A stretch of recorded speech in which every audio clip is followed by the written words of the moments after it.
Hey everybody, welcome back. We're playing DreadLore. It's a tabletop role-playing game that rewards immersive roleplay. Characters tend to bid traits that their character has and stuff to do stuff so they can change the fiction as opposed to just relying on dice rolls. But if it's a tough situation, we still have to throw dice down sometimes. Still gotta pay the piper, baby. Yep. Your cast involves me, the Drizzle as Simon. Ken Howl plays Nord. Andrea Elliott-Johnson plays Leah. Daniel Hulker plays Tony. And we have Bill Bunkum as the Arbiter this evening. Big old bitch. Basically every evening. But for the music, we'd like to thank all lowercase letters and Mr. Interrupt. Our Patreon people are Nostalgic, Natalia Cline, Tim Roberts, Daniel Hoker, who's right somewhere around through here. All the pretty images and the cool technological stuff that you see is thanks to Couchfire Media. Without them, we wouldn't be on there. Nope. And thanks to Replay Productions. Without them, we also wouldn't be on the air, but we can say fuck them anyway. Yeah, that's right. That's called thick skin. And at the first part, we didn't do it, but we'll do it now. Who is our sponsor?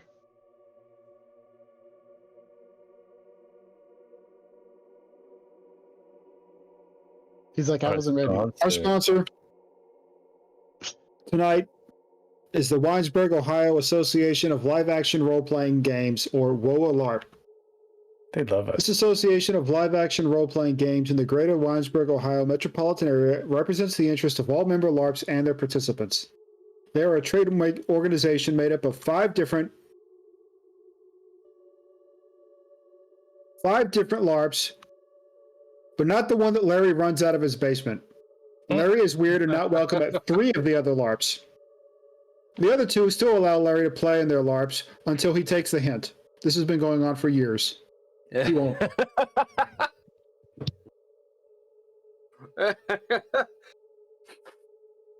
Hey, Hulker, what's a LARP?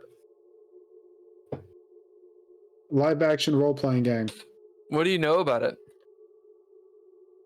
Nothing. They just they sent me this copy and I just thought I'd read it. I mean, they pay, so yeah. How much they get? I don't know. I don't know what one is. This is their second time sponsoring us, isn't it? Oh, is it their second? No, actually, the last time was actually one of the component LARPs of the Winesburg, Ohio Association of LARPs, and it was a Requiem LARP. It had been going on for 7 weeks. It's a Parliament LARP. And it was sponsored by Larry. Oh, Larry? Yeah. So, Wait, I thought Larry was kicked out. Oh, wait, he was. not at this one. He was kicked out of Vampire LARP, but then he started his own LARP, where he appointed himself as a prime minister. Sounds like we should be on Larry's side. He keeps moving around and then sponsoring our show. Yeah, I did that. Yeah. Thanks, Larry. We had another LARP. We had another sponsor out of Winesburg. It was a band called Reverse Flush. They love and it. They went on a county-wide tour. I think that's probably concluding at this point. Played at every open mic gig, both of them. and basement parties. They can sponsor us again if they want. They might next week if they have like another album or a single they want to drop. I don't know. I'll have to call their agent. We need to make shirts that say "We're big in Winesburg." We're big. Yeah. Reverse. Are they hard? That's fucking. Did they get hard before they did this stuff, or? Yeah, they Oh did. man, I bet they got hard. They're hardcore. Hardcore. Nord, you feel this energy around you. Rebecca tucks her head into the nook of your neck and your shoulder. You can feel her shaking like a leaf, utterly terrified, murmuring to herself something, and perhaps it's a nursery rhyme. As this energy, this pressure differential occurs behind you, and almost like a thunderclap, you somehow know that Marcus is gone. The action's on you. What are you doing?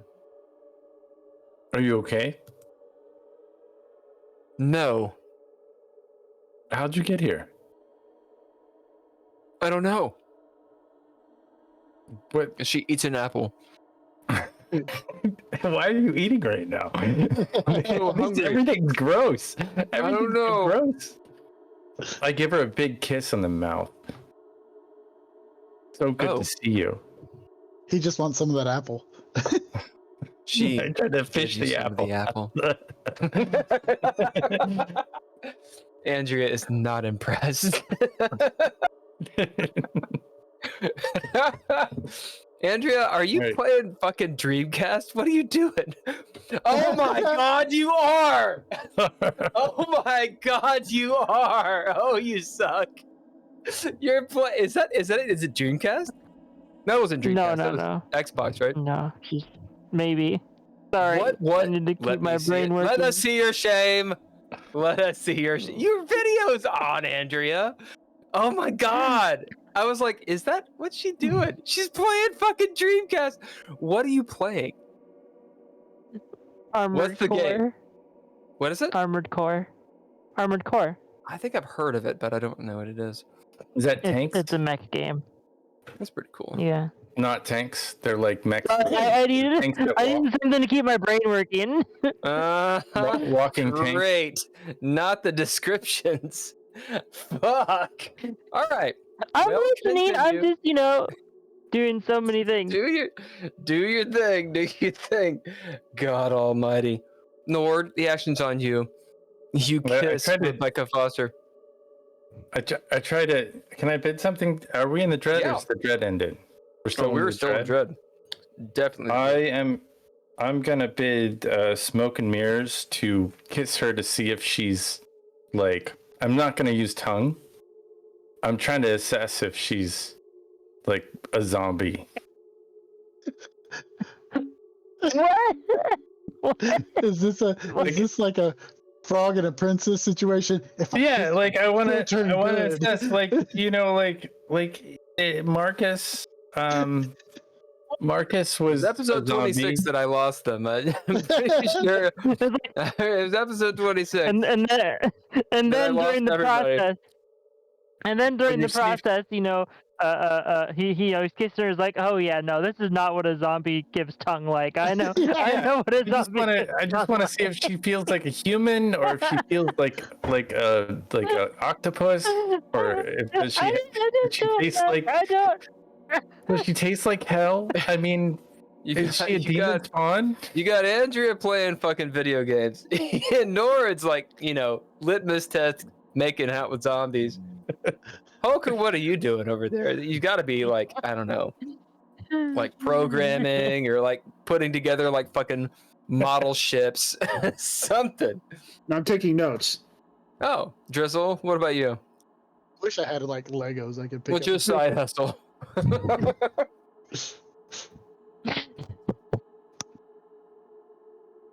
All right. Sure. You kiss her. And what do you bid? Smoke and mirrors. Bidding smoke and mirrors. She kisses the same that she did that one night. Oh, nice. And in fact, you doing this, giving her this human connection, seems to calm her down in a way. All right, good. Why don't we try to figure out a way to close the... You're not going to freak out. I'm not going to tell you what we're going to do, but just stay close, and then we're going to get out of here. I'm not leaving your side, as she's clung to you like a damsel. Well, let's go fight Tony. He's right there. Why are you wearing that? Why are you all wearing animal skins? It's a long story. Short story is we needed to blend in to get here. So we robbed some people.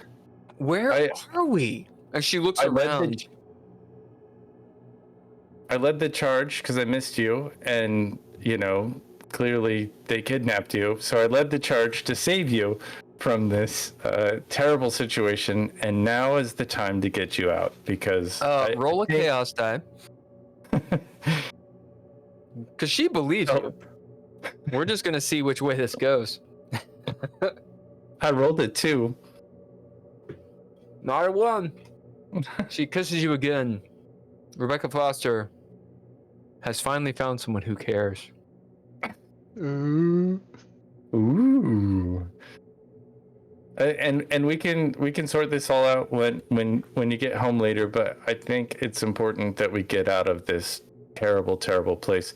Tony, will you help me find the door to hell? And can we shut it, please? I'm probably yelling this. Yeah, we gotta shut the door to hell. You mean there's another door to hell? There's another door to hell. Remember that creature that we had to smear ourselves in pee to get by?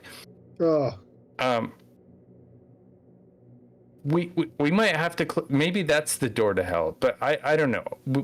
We got to figure it out. Where's Leah? Simon? Where's Mariah? Yeah, where's Mariah? Are you saying this loudly, or are you just sort of saying it to Tony? Yeah, I'm pretty loud. How far am I away from Tony? 20 feet? 40 feet? Simon, you hear Simon and Leah. Leah, over the din of your video game that you're playing, you hear. I can tell that you're still playing it, Leah. You're doing. Listen, I teach school. You're like, oh no, I'm looking at the camera. You're still playing the fucking game. You hear fucking Nord yelling your name. Leah. Where's Leah? Leah's still burning Lady Callie's body. Well. And making sure that she's going up. I just want to make sure she stays dead. Punching the brick. A little. I want to make sure she stays dead. Because there have been a lot of other corpses that keep on coming back, and we don't want hers to come back. That's true. There's 3 other corpses in here of dead acolytes, and one beheaded one that you haven't burned either. Yeah, I know. Taking care of Lady Callie comes a priority since she's the head honcho. Simon, you hear? Where's John? What are you talking about? John is on the floor. I've drug him behind one of the pillars so he would be out of sight and hopefully safe. Is where he is. That's Game Talk, so you know. Blue hand guy. Yeah. Oh, indeed. Yeah.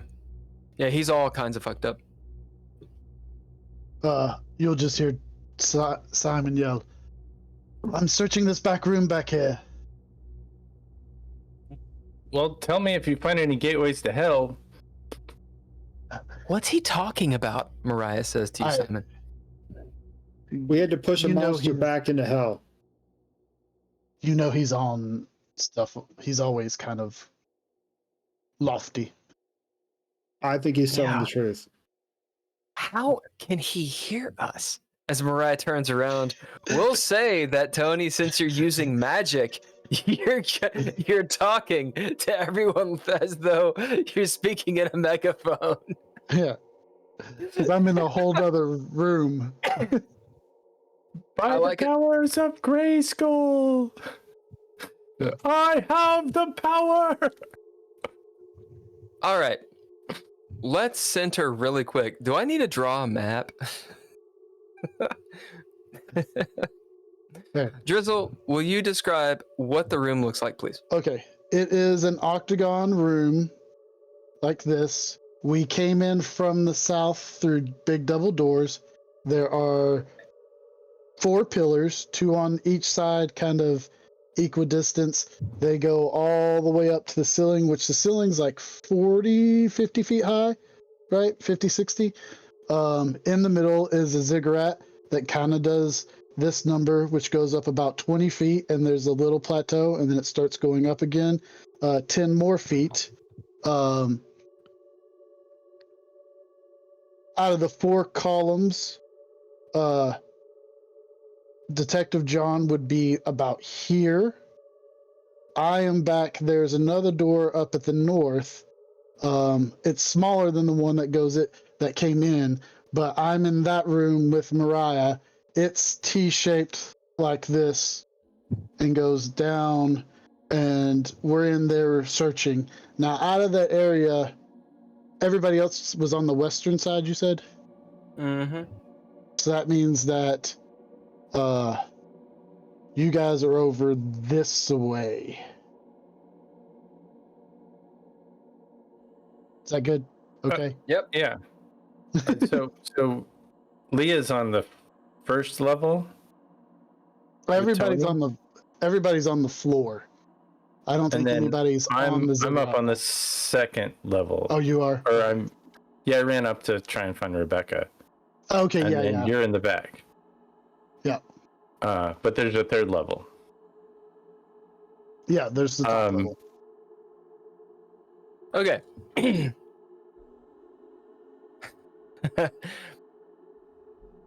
Imagine a really big room. I want everybody to nod or raise your hand as you understand this. Okay? Leah, I know you're going to have to use one hand. I know you are.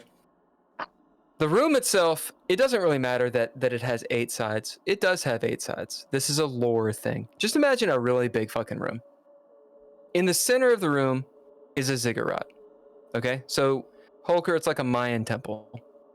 One of those pyramids. You guys came in the south side entrance. So if you were to imagine this in your brain, if you were to draw it, you came from the bottom. That's the south side. That's where Tony and Nord are. On the other end, there's another door. That's where Mariah and Simon are. Leah is up there too, and she's burning Lady Cowley's body. It's behind the ziggurat. Ziggurat's right in the center. Think of a square in the center. That's where the ziggurat is. Does all that make roughly sense? Yes. Okay.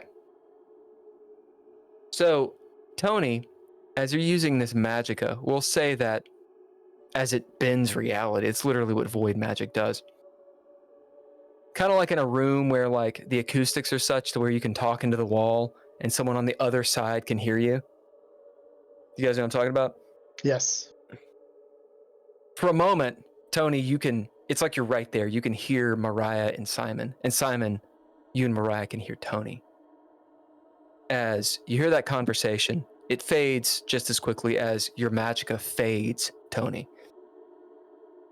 The scene will be set on Simon and Mariah. Simon, what are you doing? Oh, this cavern must echo. I had bid observant to investigate the end Hold on, I'll area be All good. where the chest was. As you look around, being observant, You see, the far wall is also catacombs. In the recesses, 3 shelves high, all dust, and looks like the little shelves actually go back, recessed into the wall quite a ways. Using your flashlight, you can see there might even be a way to get on your belly or on your back and shuffle through this tiny slit, and maybe there's something beyond this, but it looks real dirty and claustrophobic. To the left, you see a large trunk. It has a big padlock. It looks like a treasure chest. And to the right, you see another one. These are about the size of footlockers. A person could get inside of them. It would be uncomfortable. Beyond them, on down either way, there's detritus. It looks like fishing supplies. You'll see like a big anchor, for example. You'll see wood and stuff that's just been sort of thrown. Maybe it even looks like part of the ceiling has collapsed just a little bit. It's old back here. I'm going to look at so does one has a padlock on it and the other one doesn't? Correct. Okay. I'm going to go to the one that has the padlock on it. Do I need to bid again to check it? To see if it... To check it for what? I'm going to bid detects to see if it is... has some sort of seal on it, like the chest that froze stuff. Is my reckoning. Right. Does it have a hermetic seal? Yeah, that's what I was looking for. As you search around, how do you go about doing this? Well, because normally, like if there's any kind of gap in between the lid and stuff, I'll take my finger and like put it in there, because you can feel like the rubber on a refrigerator to tell that there's something there. And if I don't feel anything like that, I'll try to jiggle it a little to see if I can tell anything. As you do this, you feel it jiggle up and down. It seems like it's not hermetically sealed. And you find no rubber or anything. Kiddo, do you want to try and lockpick this padlock real quick? Yeah. As she walks over and with her tools, she starts and kind of stops and looks at you. Simon, the light. Oh, sorry. As you hold the light up and she gets down. You want to roll for her? Sure. What is her? A D10 and a D8. D8. She got 1 success. As it takes her maybe a couple minutes, Harry Bunkum says, "Everybody relax. I'm here." Yeah. And he also redeemed hydrate. So. We got to hydrate. Hydrate. As it takes her a couple minutes, but she's maybe getting a little frustrated, just like anyone who tries to open a lock would get frustrated. But she gets it. Finally. I need to practice. Good job. This is really annoying. Well, in all fairness, you just learned how to do this a day ago. So... Yeah, but if I'm not good at something immediately, I don't even want to do it or try it ever again. Well, look at how many locks you've picked with just a little bit of practice you've had. I know, but whenever I fuck up like this, it makes me feel like I'm stupid. You didn't fuck up. It's still open, isn't it? As she smiles at you. Oh. Here. Step behind me real quick.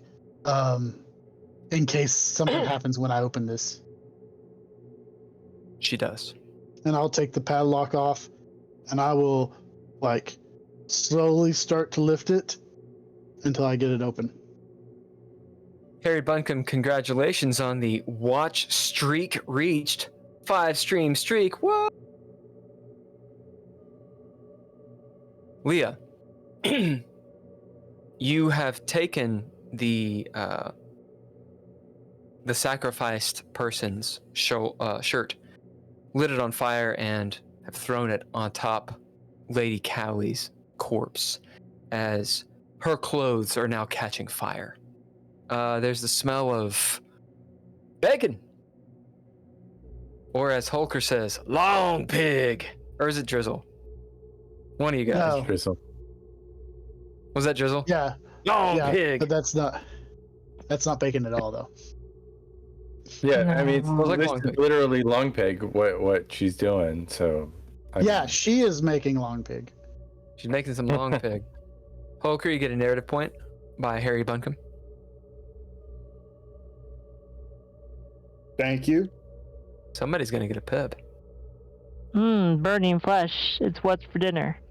Leah, yeah, action's on you. Leah will be watching the fire as it spreads, just sort of making sure. Well, she'll be looking to see if Lady Callie starts like moving at all or twitching, just because she's at this point she's worried like, what we killed not Marcus Cloyce like half a dozen times, and he kept on coming back, and Leah's like, can't afford to have Lady Callie come back, particularly not behind us, because she's kind of the not the final boss, so to speak.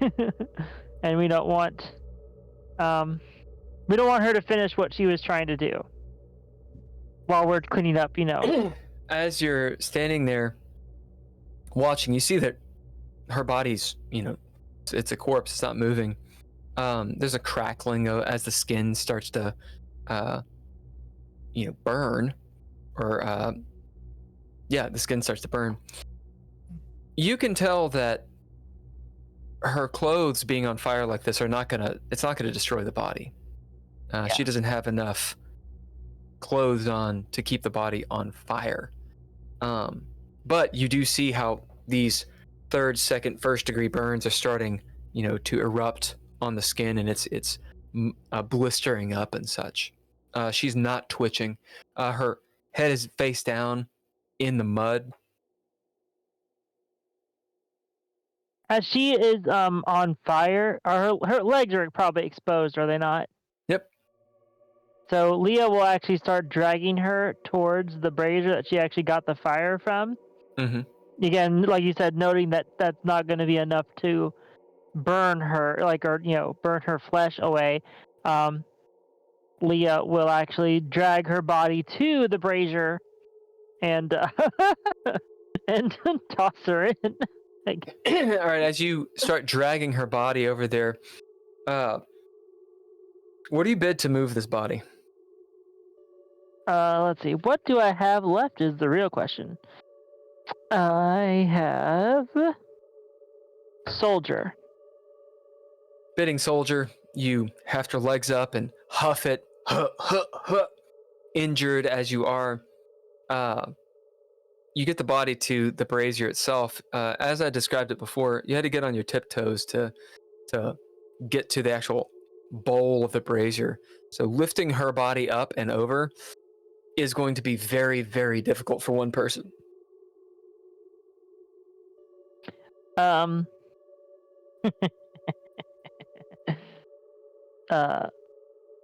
there any knives around? No. Oh man. I'm gonna start backing her up and tossing her in there like. I mean, you can look around. There's no kitchen knives hanging around on the floor. I don't see I'm kind of surprised I haven't picked up a knife at this point.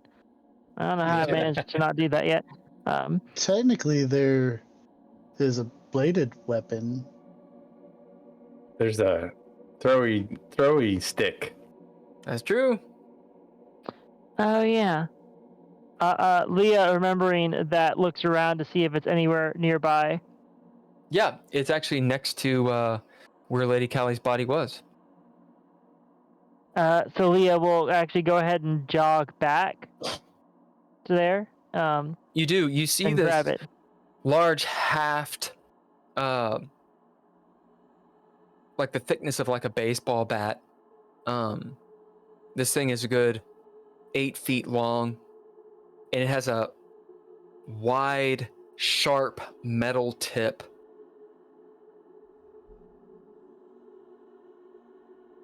Good. No one yet will... has figured out what this weapon is. Well, we did, but it wasn't during the game.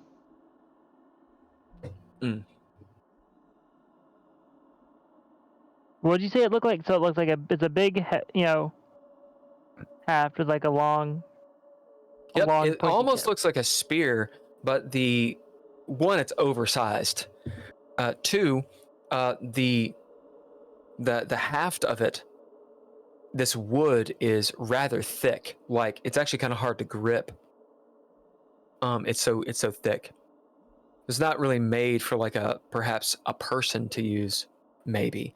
The end of it has this long spear-like metal part that's very sharp and kind of has a little bit of a hook on the end, and it almost looks like a quandao, but it's not.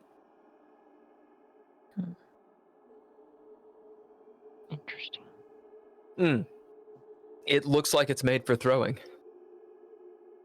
Does Leah see any kind of like symbols or anything on it as she's looking? Oh yeah, over? there's runes all up and down the blade and the haft. Big cuneiform runes. Do I have? I'm gonna bid the spark. Yep. To see if I can make any sense of the runes that are on it. Because Leah's gonna be wondering, well, will this actually just make her better if I try and cut her up with this? Bidding the spark, you're attempting to translate the runes? Yeah. As you heft this thing up, it is so heavy and long, it's a little unwieldy. There's the thought, perhaps, how in the hell did Lady Callie throw this thing? Because she's a smaller person than Leah, and nowhere near as military strong wise, and she launched it one-armed. You see that despite the weight of it and the length of it, once you have it up, it's actually rather well balanced. Just whatever its purpose is, you're not entirely certain. You notice a few of the runes, and together, while you can't translate them, you perhaps have seen them before, and you get a feeling. Fortune. Something about luck. As you look around, maybe on the blade, the first word that pops in your head is vengeance, retribution, avenging, something along those lines. And as you just take in this weapon, you realize that it is absolutely ancient.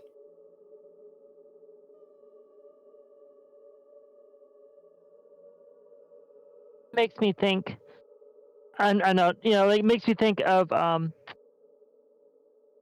this. At least I'm assuming I'm understanding where you're going with this. It kind of makes me think of the Gabolg spear from Irish mythology. Basically, the idea behind it was anytime you threw it, it would invariably hit its target. Although it did not hit its target when she threw it at Tony. True. So luck. Yeah, it went straight game mechanic wise. Game mechanic indeed. Actually, she threw it at Nord. Game mechanic wise, I just read you the traits on it, but yeah, within the lore, it's this idea of you get the sense, Leah, of what this thing is for. Expertly crafted. However, while heavy, it is well balanced. Well, There's There's something very different Right. about this than, or I should say, about this from the bullets you have from the dagger, the dirk that Nord carries. This does not seem inherently powerful in the same way. It's something else. Let me put this to you in out-of-game terms. It is a relic. A relic is something that has enough traits, it's been used enough to where it has a story. Okay. It's not magical.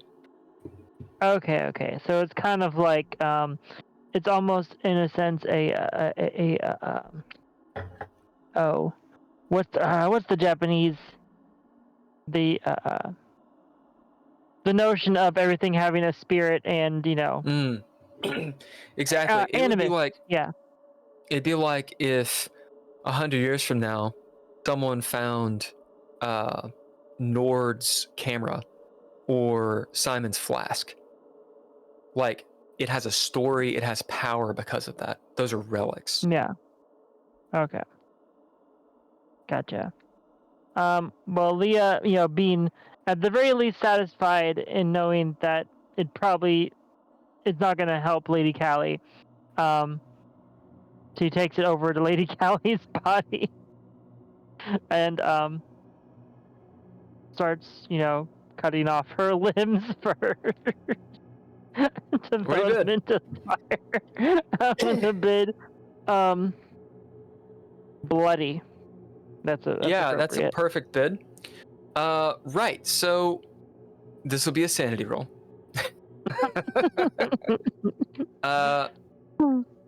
Here are the stakes. Here are the stakes. In typical sanity roll fashion, if you fail it, then you gain a derangement. Regardless, you will gain a flaw. For chopping up bodies, that's just neurodivergent. That's going to happen. So it's all about, do you gain a derangement or not? Utter failure and the like would be 2 derangements.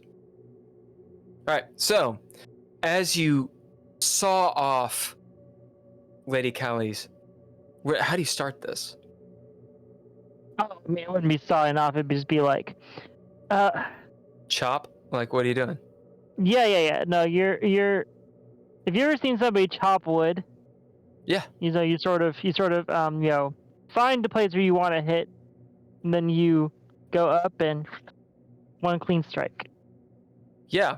So you do that, and just like when you chop wood, you're like, damn it! That did not go where I thought it was gonna go. What do you bid? In addition to bloody? No. Oh, bloody. That's what it is. Throw down, please. Yeah. This is for your sanity, mind, and action. And I will describe based on your sanity roll. Meanwhile, Nord, you hear the sound of someone chopping wood, or something like it. All right, Rebecca, I expect strange things to happen. I think we go find my friends. I don't know. I think we'll head towards it. Where are we? We're on like the second story. Yeah. I'm kind of. Is there anything glowing around here? Only Coney and the Braziers. Yeah.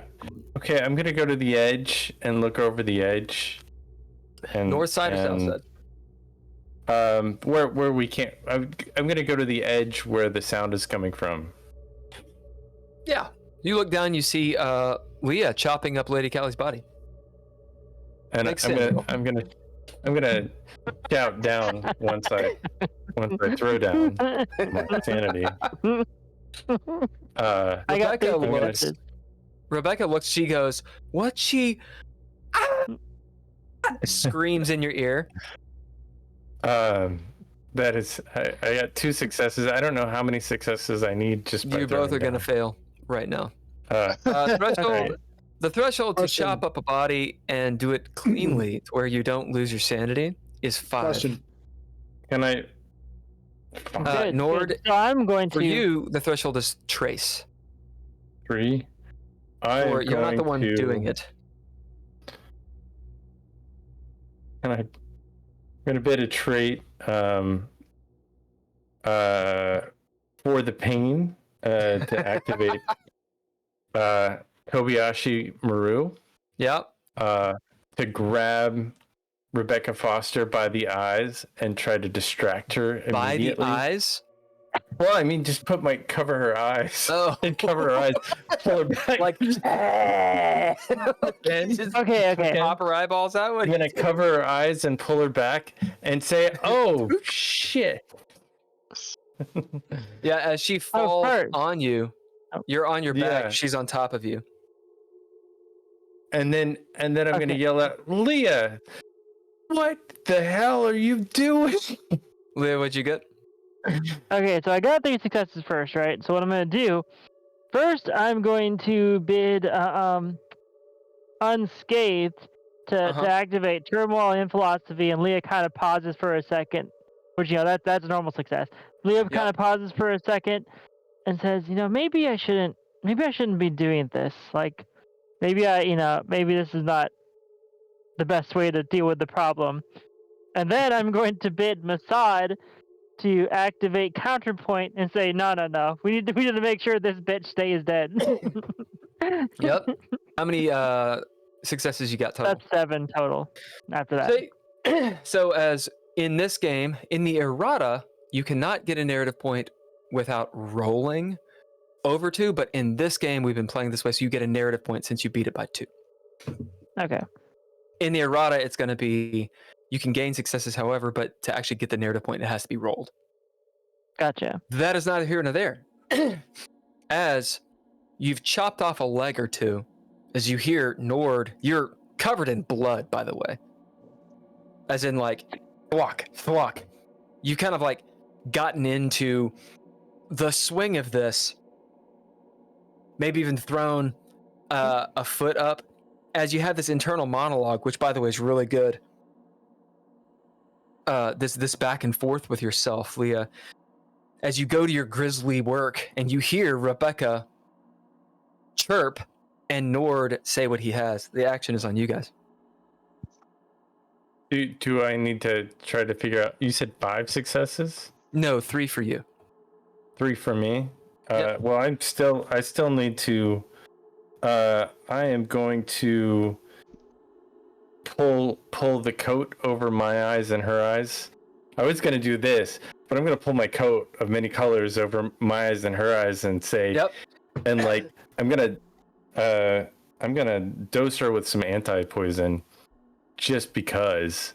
Yep. There's no trait associated with the anti-poison, but I don't know if she's poisoned or not, so why not? And I'm gonna start kissing the side of her ear, saying, and whisper to her, she's crazy. Just it's hot. Give her some distance. How many successes did you get? Well, I will need to roll one more die. Yep. And then it didn't land correctly. That would be 2 additional successes. Nice. So that's 4 for All me. right. Clean. And then success. I don't know if the anti-poison helped her out or I'm just throwing something down her throat. You just throw in her face. Nord, you will get a flaw. You do not get a derangement. You get a flaw called kinky. Oh shit! Nice. Oh. My flaws section is enormous. Yeah, same. Leah, what is your flaw that you get from chopping up this body? I need the chat and players to help with this. What's a good flaw for Leah? Psychopath. She already have Undertaker. That one. Hulker? Undertaker's a good thing. Drizzle? I want options. Well, I'm thinking. I'll give you 5 seconds. 5. Boom. Yeah, Leah's doing a good thing. Come on. I can't think of anything right offhand. The flaw. Yep. For chopping Flaw up is very bodies. simple. If she sees something like roadkill, she might just chop it up out of curiosity. See what's in there. Why not? What would you call that? Taxidermy. Just curiosity. Morbid curiosity. Undertaker's interesting. But I want this to be more grisly. Undertaker's a little bit like, I be an Undertaker, I kill him. No. No. How about Grizzly Business? Yeah. Arranged. We'll go with that. Grisly business. That's good. That's good. That way you can use it, but also it has that connotation. Lord. Tony, you're sitting there.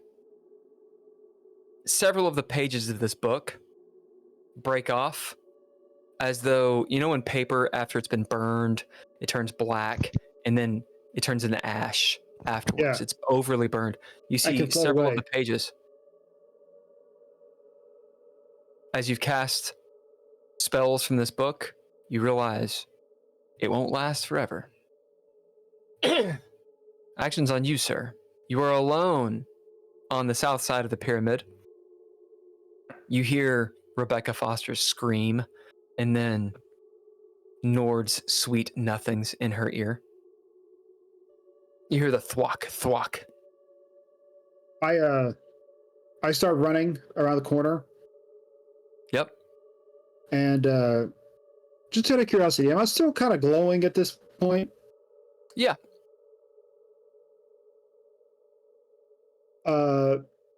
You know, if Rebecca is screaming at the sight of another body chopping up, and she turns around and sees someone else who's...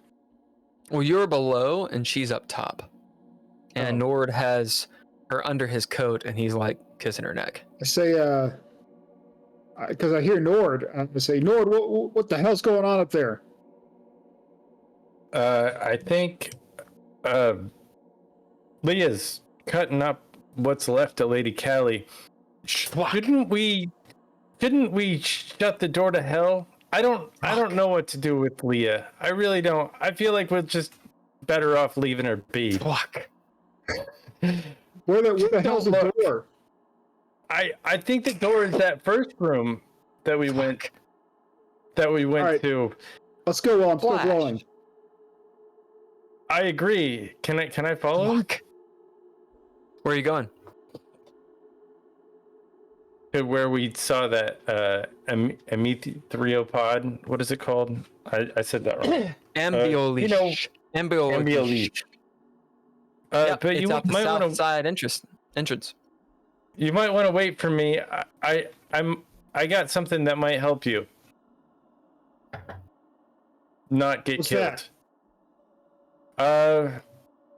A potion, because I think if we're not covered in something that it doesn't like a magicka of some sort, it's going to eat through your brain. It's piss, isn't it?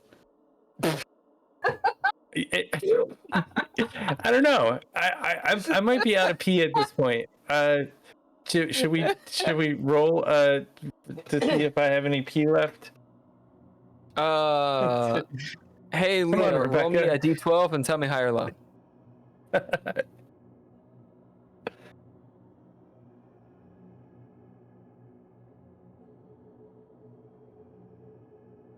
It was low. Yeah. And what did you call it? Oh, okay. I'll call it first. So I'll say high. No, that was low again. You're out. You're empty. Hulker got a MTP. gonna have to drink some more bourbon for this. Fuck. Did you hear me, Hulker? Harry Bunkum gave you a narrative point. Thank you, Harry Bunkum. It's fine. I'm going. Rebecca Foster is on top of you.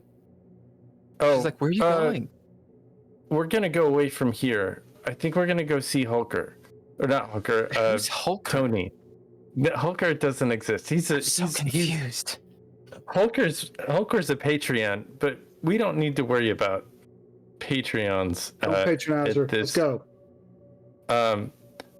So I'm gonna grab her and use my coat to kind of shield her. Let's just leave that alone over there to do whatever that is.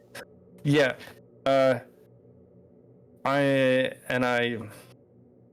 Am I still a little translucent, or is that completely over?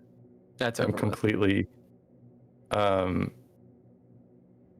corporeal. However, I'm glowing. Corporeal. Are you still glowing?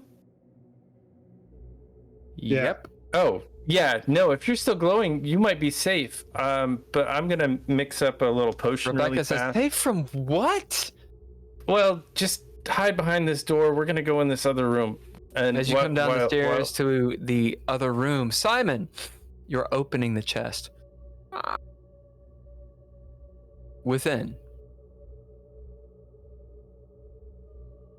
What do you find in the fucking chest?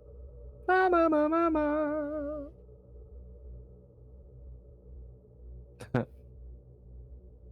Simon, looking into this chest, you see sand at the bottom of it. There are buried in this sand glass bottles. They look like bourbon bottles, actually.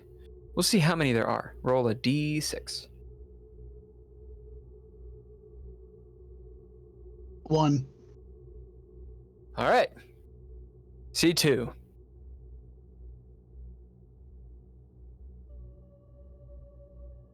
They're full of, or mostly full of balloons of liquid. Looks like maybe there's something else within the sand itself. I'll use the bottle to kind of stir around the sand to see if I can see anything. As you move one of the bottles, you hear it sloshing the liquid. You see the liquid, it's brown. It looks like bourbon. As you hear the kink kink of glass against perhaps something metal. Okay. I'll reach down to where I clinked it and kind of brush away the sand to see if I can see what it is. As you put your hand in the sand,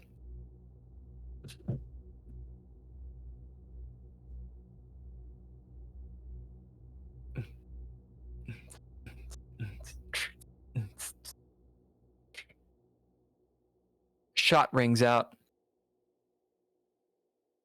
Find yourself in your reverie again. The dark room of the Hemlock Hoodlum. Rain outside.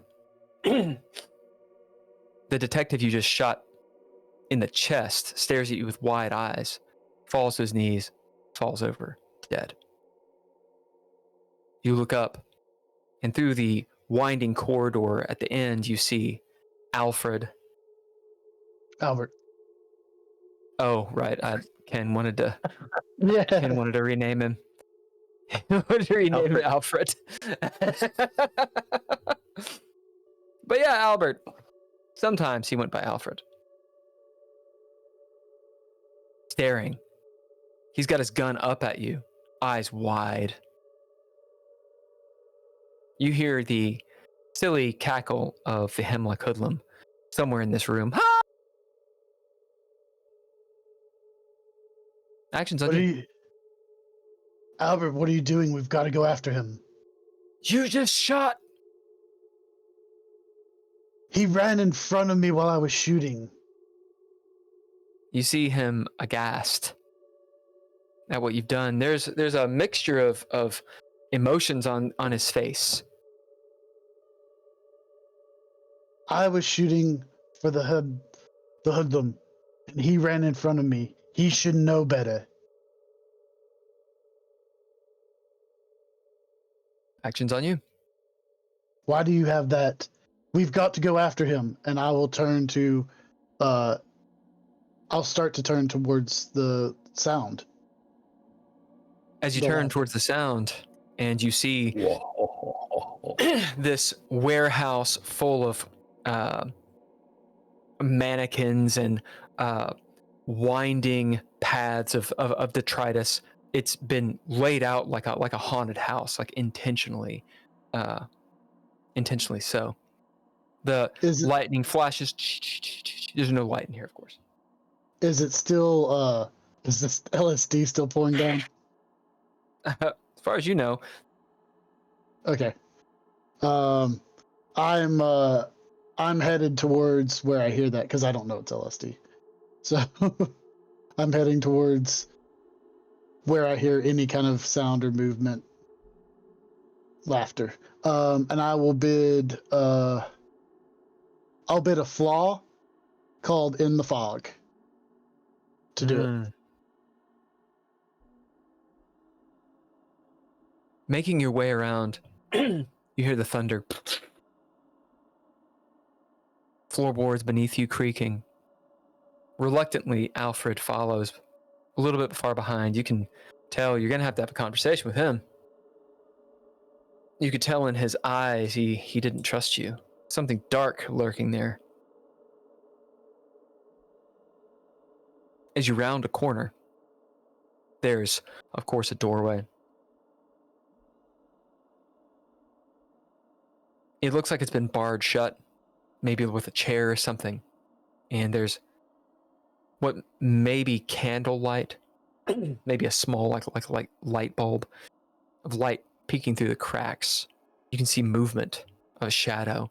You hear the whimper of someone the Hemlock Hoodlum has, and you hear the Hemlock Hoodlum's gnarly voice saying, this is the end for you. This is the end for you. They'll never get us. Okay. So is the chair barred on this side of the door? Other side. Okay. I'm going to go up and kick the doorknob, kick right beside the doorknob as hard as I can. All right, what do you bid? I will bid power through to do that. Describe this as it hurts your leg, but you're able to bust it down. Yeah. Well, with the adrenaline that's going on and also the start of the delirium that's coming on, I run up and I kick right beside. Well, first I kick it and I hit the door handle, and that's not what you're supposed to do at all. And it jars my leg, but like I said, the delirium's starting to kick in. So I kind of push the pain away and give it a second kick. And this time I hit it just right, and it pops the door open, and you hear the chair like scoot and clatter against the floor and slide across the room. You see in this large, it almost looks like an attic that's been populated with old children's toys strewn out everywhere, like blocks and all kinds of stuff, and like ancient birthday party floss is hung up and like ripped and such. You see, standing with his back to you in this trench coat, the Hemlock Hoodlum.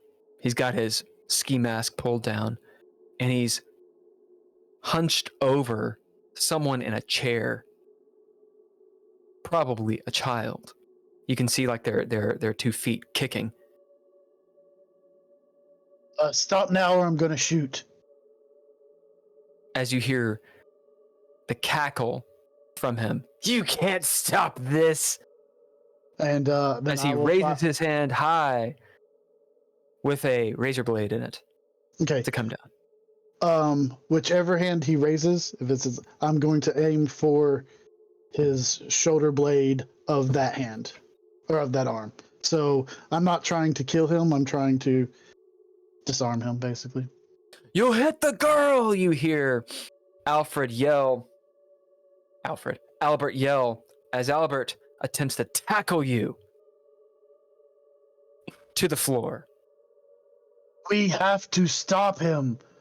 Do you spend cunning? Because Albert is tackling you. You hear doom, doom, doom, doom, doom, doom Yes, from behind you.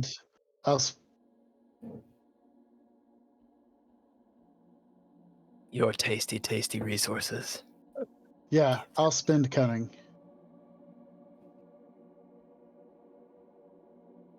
Never enough bourbon, or maybe there's always too much bourbon. Yeah. I will spend cunning, and then I will bid bad cop, because right now I'm more concerned with stopping him than necessarily the safety of the girl. As you shoot. Okay.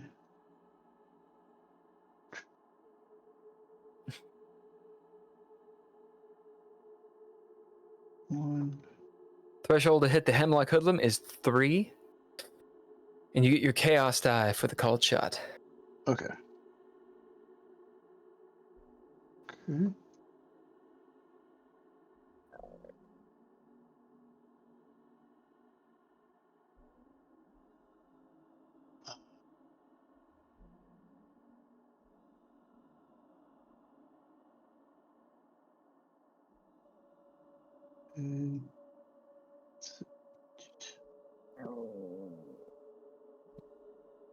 Doom, doom, doom, doom, doom, doom, doom, doom, doom, doom, doom, doom, doom, doom. Become a Patreon member today, and you too can fund our everyday expenses that we have in order to make this incredible bit of live action play possible. You too can be a Patreon member by joining our Patreon at patreon.com/DreadLore. DreadLore. What'd you get? Do it. I'm at 3 right now, and I'm trying to get one more. Sorry. That gives you limbo. What'd you get on your chaos die? I got 6 on my chaos die. Nice. That's a success. Yep. And then, because in all honesty, I'm afraid if I hit limbo, that means I hit the girl as well. You would be correct. That's why I'm trying to. Okay. I bid 2 proficiencies and I did 2 traits, but it got me 2-4. All right. Roll damage. For your gun, I believe it's 2 die 4 plus 1. Yeah. And then plus the 1, which is past the success. 8. Blasting the Hemlock Hoodlum in the shoulder. You see his scapula explode. His arm will probably never work the right way again. He spins around in fury and pain as he backs up, losing his balance, falling, stumbling on his heels. He goes through the window. Okay. Down. So, how many floors? Ken, roll a d6. Ooh. 2. 2 floors. You see in front of you the girl, but before you can actually catch what she looks like, Albert. No, you bastard! Slams you to the ground, taking his gun and putting it at your head. He just went out the window. We've got to get him. You see the hammer is cocked. It's back as Albert is looking at you like he's going to kill you. And then as you say that, he grits his teeth. There's something behind the eyes, something he hasn't told you. Idiot! As he gets himself up and runs to the window and out the window without even looking at the girl. Okay.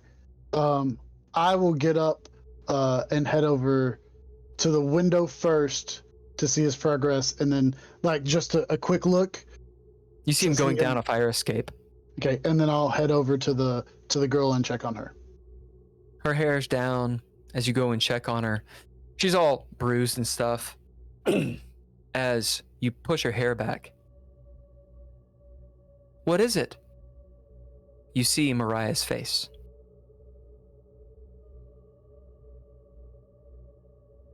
As Simon, you stammer back for a moment. The fever dream melts as you're staring at Mariah. You're in this room again, holding the bottle of bourbon, and she's looking up at you. Well, what is it? What's in the box? Sorry, I was just remembering something. It looks like I found 2 bottles of bourbon, and there's something else down here I've got to uncover. As you reach down and pull it out,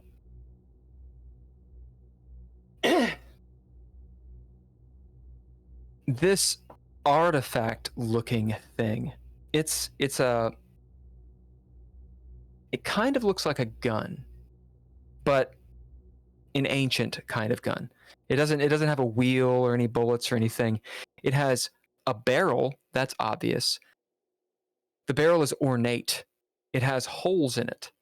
It's made of metal, and it's fashioned in the likeness of a dragon.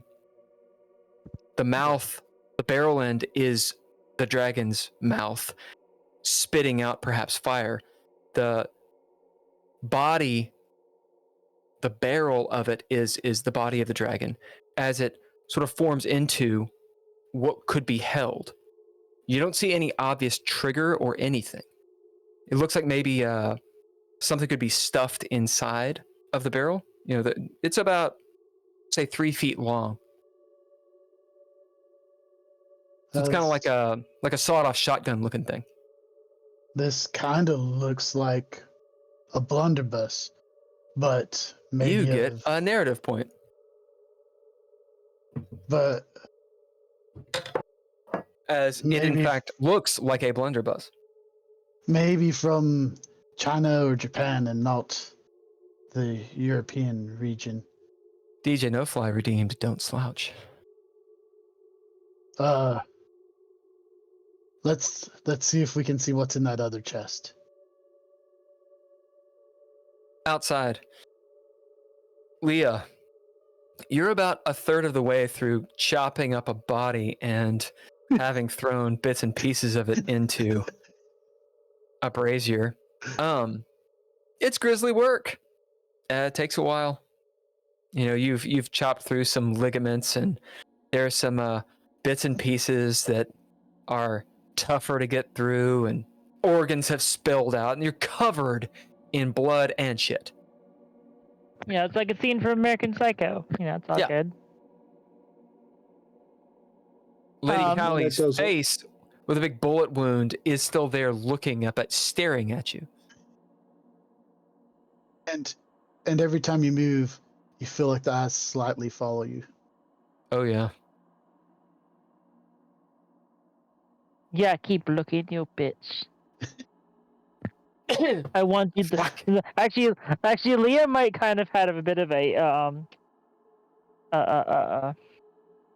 not a psychotic break moment, but like, you know, she'll see what Drizzle said and kind of, you know, take a pause for a second, you know, to catch her breath and get down real low, you know, in front of Lady Callie's face, and say, "I hope you're still watching in there.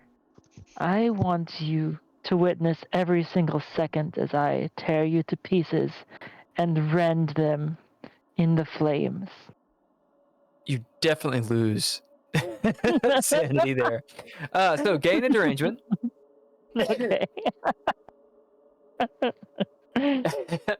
As you gain this derangement and somehow know Lady Callie can see you.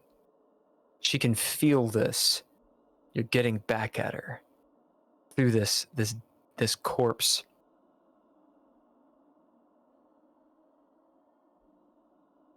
Yes. Going a little nutty. And when I get done with you, I'm going to find that Loretta fucking bitch, and I'm going to do the same thing to her. As you continue, Yeah. Nord and Tony, you get to the outer room. You see, just like before, looking straight on, it just looks like the room. There's the two braziers, which have the blue fire in this rectangular room. It is long to the left and right, very shallow ahead of you. But when you look to the left and the right, out of your peripheral vision, in front, like hovering in the air, you can just see like a translucent scar that's wavering, almost like in the wind. This tear in the realms. In there, Tony. Read the book in there. I think. Can I? I would like to pull out some white and some purple out of my little pouches and create a little catnip because I'm scared as fuck. Are you going to try to create catnip on the fly? Yeah, on the fly. Okay. So I've got the elements. I basically it's a sense of invincibility, and it's it allows me to it's a little bit of addicted. All right. Yeah, you got to make it first, and then we'll talk about what it does. Yeah, because you may fuck it up. It's true. It's true. And to so do what do you bid to make this catnip? To do the catnip, I'm gonna bid my Mithridism, which is my poison resistance, to activate chemistry, which is my ability to make this thing, this concoction. Mm-hmm.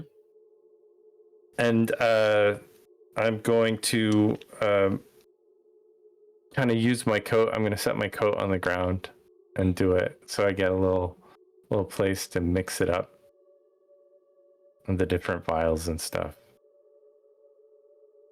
All right. And pull. Just put them together and shake them up a little bit, and then I'll probably just go ahead and eat it.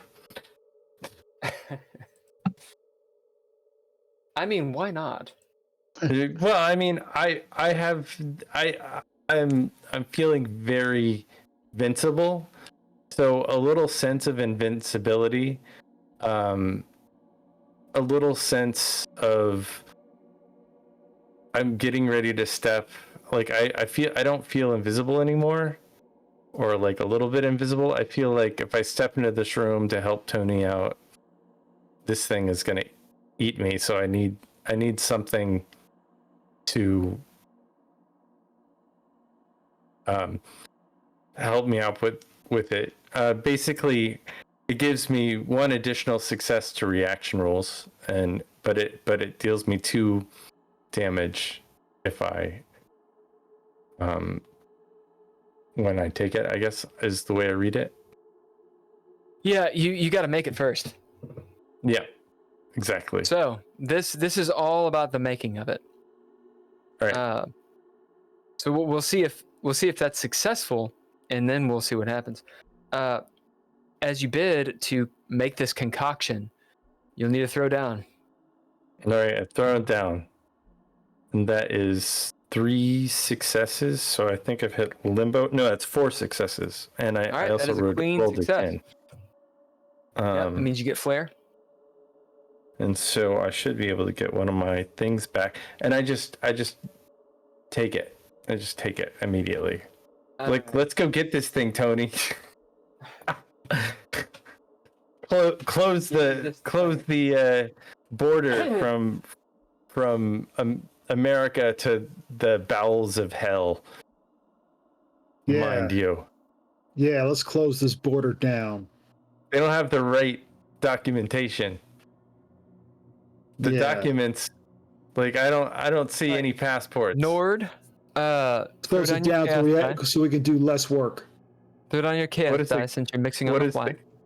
What is the chaos die? It's a D6. Unless you have something that raises it. No, I don't.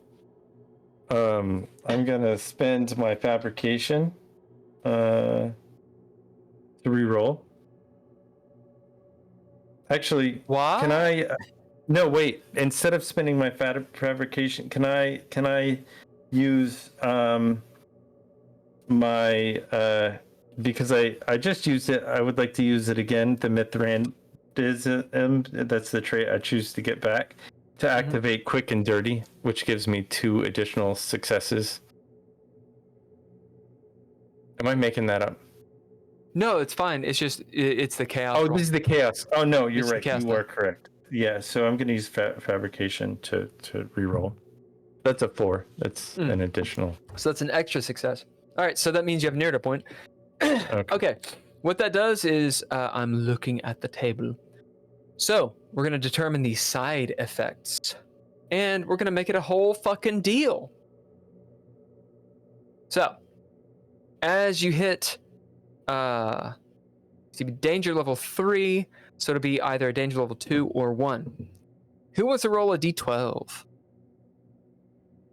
I'll do it. And who wants to roll the other d12? So I need 1 and 1. Roll. Yeah. Tell me what you get. I got a 2. I got 4. A4. Okay. Ken, stay high or low, and Drizzle roll a d12 and tell us if it's high or low. High. It is low. Oh. All right. Can I spend a fabrication to make it to have him reroll? Yeah, you can. All right. Do that. You sticking with high? Yeah, I'm gonna stick with high. It's a 2. Oh shit. Owned.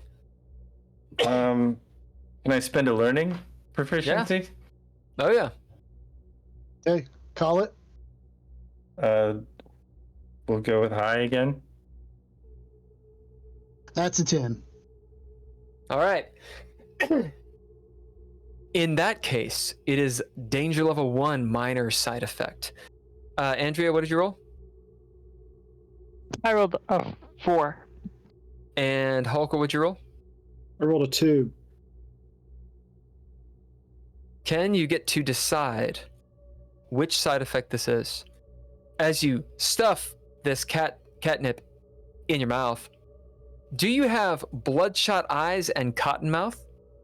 Or do you have, is the catnip foul tasting yet simultaneously amazing?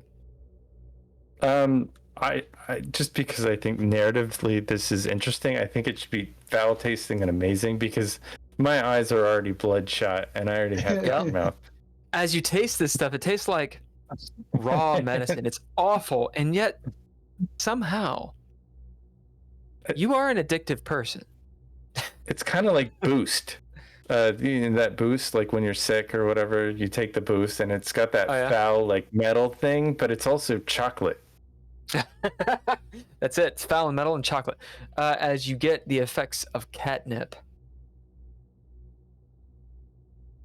You want to say what catnip does? And catnip is basically, it's made from a variety of a witch hazel, which is a green plant with yellow flowers found in Daloon's grasslands. The leaves are mixed with special pigments, then finely ground up so it can be snorted, added to cocktails, food, you name it. It's a mildly addictive, as loads of works can attest. It's difficult to resist a reckless feeling of invincibility while under the influence. Catnip will ramp you up higher than the firmament for a few minutes, but with a cost. Snorting catnip gives you 1 additional success to reaction rolls, but deals you 2 damage for the courtesy. The duration of the benefits lasts for a few minutes. Doesn't last necessarily a whole encounter, and I may or may not become addicted to this stuff. in time. So that's exciting. Are you snorting it? You just putting it in your mouth? Probably snorting it. All right, all right, take 2 damage. And remember, you get that additional success to your reaction rolls as you get amped up, ready for it. Tony, you roll into the room. You see Nord concocting something as he snorts it out of his hand and his coat. It kind of burns a little hole in his coat as some of it falls off. What are you doing, Tony? I go in with my glowing personality. Yep. And I say, "That's the portal, huh?" Yeah. That's the rift. We got to close the rift. Do we see the thing? As I described it.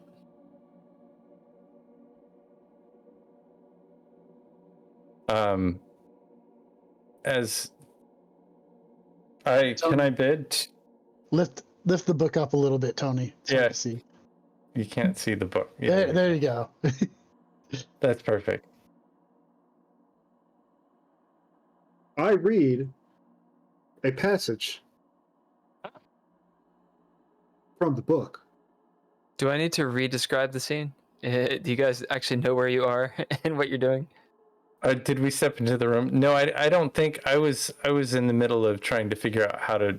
Could you re-describe it one more time? Yep. So you've just walked into a rectangular room. You are on. If you look left, you see the room go that way. Look right, the room goes that way. So the width. I feel like I'm going to lose everybody by describing this. The length is longer than the width. Right. Does that make sense? Double wide. It's like a double wide. You could say that. Right. It's double wide and long. It's like a hallway. No, it's not like a hallway. It's like you're walking. God damn it. I just can't. You're like walking into a T. Does that make sense? Mm-hmm. You're walking into a T. All right. There's 2 braziers in here.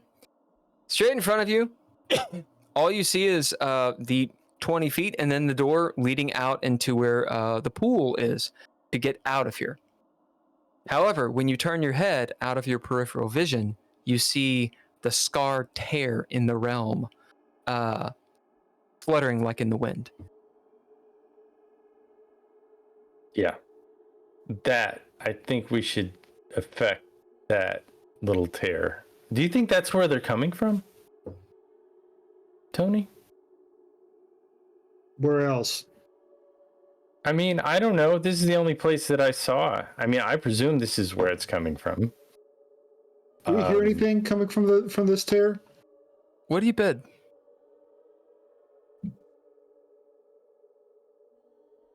I bid my flaw anxious anxiety because I just took some drugs that hurt me, and I'm trying to calm my nerves because I'm afraid of hell. As you bid this, as you turn your head, almost like water in your ear, you hear the swishing sound of voices. As you turn back, your head snaps too. Pretty sure it's coming from the room. Maybe out the peripheral vision, you see tendrils every so often poke through, but you can't be quite sure. Yeah, I think it's in there. Do you think if I got closer, you could maybe focus? If I like pointed, and you could focus your spell? How does this magic thing work anyway? I'm not entirely sure. You read a book and like some shit happens. Well, Nord, don't you know? Bad things happen when I read a book. Bad and Maybe good. I shouldn't read a book. Maybe I should just close this book and walk out. No, I think But you close it yourself. Of all the times to read the book, this is the time to read the book because, like, you saved my life. You made me float in the air. I mean, for a little while until you dropped me, and it hurt, and it was fine. I have faith in you. Shut up. Maybe you need faith in book. yourself. Sophie Jones gave a narrative point to Nord. You open up the book. Yeah. You do. I start to read. I'm gonna pull you kicking and screaming through this narrative. I open the book. You start to read. Yeah. Now what? I turn the page.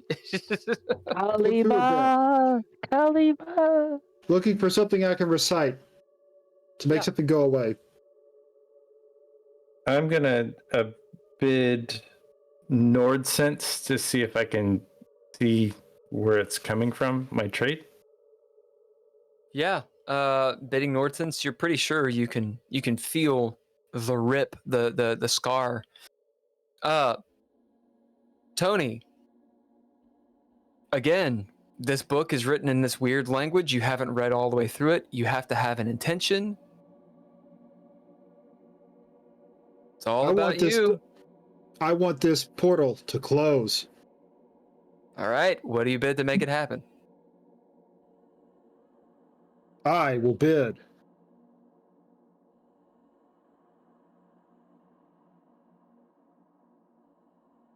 I shall bid prayer. Okay. As you bid prayer, start praying and wanting this thing to close. Using the void to do this. What specifically is Tony trying to make? You got to describe it. You have to be as specific as possible. The less specific you are, the more chaotic it is. Tony wants this tear, wants the edges of this tear to go back, to be sewn back together by some unseen seamstress, bit by bit, until it is closed, and then 2 more seams. Because this is gonna be good, right? He wants this void to go away, to go back into the void.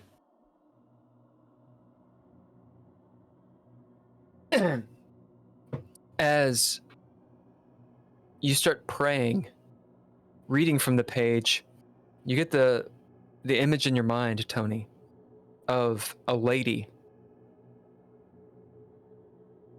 There are birds all around her, these dark birds, and there's a chime sound, perhaps bird song, perhaps that of a nightingale. She's wearing somber colors and grays. She's hooded. You can just barely see some purple behind the hood where her eyes are as you are praying, and she is taking notice, the Lady of the Veil.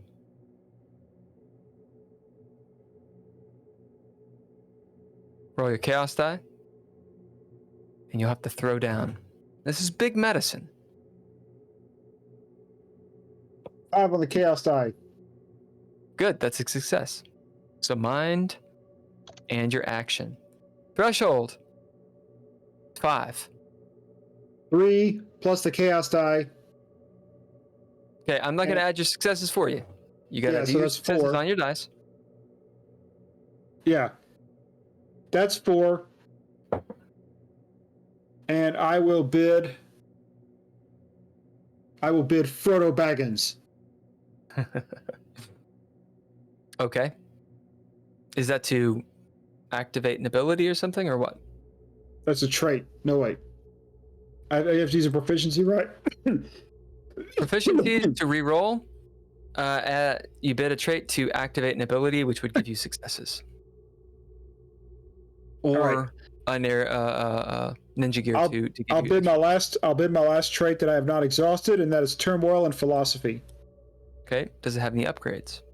No. Okay, then it doesn't do anything. Unless it does. Let me pull out the book. No, let me pull out the book. It's on 186. Alright. Fuck. Soupy Jones gave me a pip. Hell yeah, I saw that. Thank you, Soupy.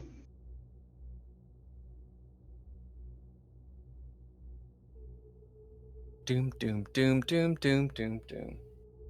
I'm gonna spin in my narrative point now and say that while Tony's Tony is reading that, Nord is like swaying, like he's swaying with the tentacles. You know, he's kind of honing in and feeling the tentacles movements and stuff like that, and he's trying to like get in and mimic the vibe of the tentacles and maybe like pretend like he's a reflection. Maybe if it saw it, it would reflect, and maybe the tentacle would think that he's the mirror image of this creature as he waits for Tony to attack before, or just start reading before he goes in there willy-nilly, but just as a cover. And I would like to bid my ability sneak to do that.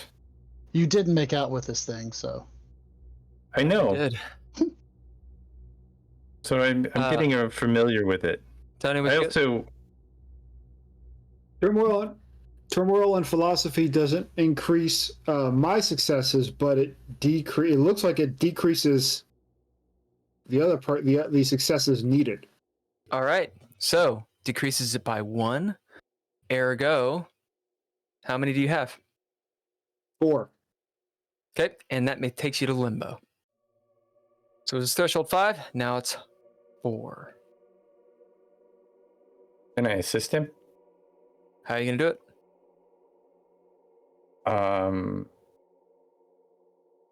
I think by what I did, by kind of distracting. So you're gonna do that instead of sneaking, instead of like protecting yourself, you're going to aid him somehow. Oh yeah. Well, can I do that where it's like distracting? You sneak. I'll bid sneak to distract him, like by the movement. Sure. Like so you are distracting them with yourself. Yeah, with myself. Okay, cool. What aspect do you give him? I'll give him my wits. What's the die? It's a D8. You get a D8, sir. Roll it.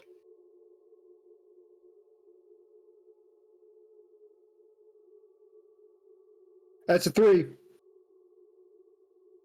As Tony starts to speak the words from the page, Tony, you notice many pages start to burn. You get that image of the Lady of the Veil. Take notice. And 2 hands, ghostly hands, start knitting, crocheting really, the scar up as multiple hands come out. And in blinding speed, that tear is sewn up, cinched tight. She even bites off the end and spits it out. It's limbo, however. As you look at your book, and you see all but 3 or 4 pages ignite. So, roll a d6, and that's how many more spells you can cast out of it. 2. Are you sure you don't want to spend a proficiency to get more spells? Yeah, that's a good. We'll use an expression. Good idea. Okay. That's fine. I am the Ginger Beard Man, gifted us a tier 1 sub. What's up, Ginger Beard Man? So you get 5. Boom. 5 spells are left. All right. Let's take a short break really fast because I have to use the bathroom. Get some water, and we'll finish up. We'll finish up this last scene, the Grizzly scene. Drizzle, you wanna do a thing. Okay. Read us out. Thank you guys for hanging in there with us so far. We've got a little bit more left to go. The cast is me as Simon, Ken Howl as Nord, Andrea Elliott-Johnson as Leah, Daniel Holker as Tony, and Bill Bunkum as the Arbiter. Music thanks. We like to thank lowercase letters and Mr. Interrupt. We'd like to thank our Patreon people, Nostalgic, Natalia Cline, Tim Roberts, Daniel Holker. All the media and stuff is done by Couchfire Media. Thank you to them. And also thanks to Terrible Productions for whatever the fuck they do. Thanks. We'll be back in just a couple of minutes. Minute or After two. these messages, we'll be right back.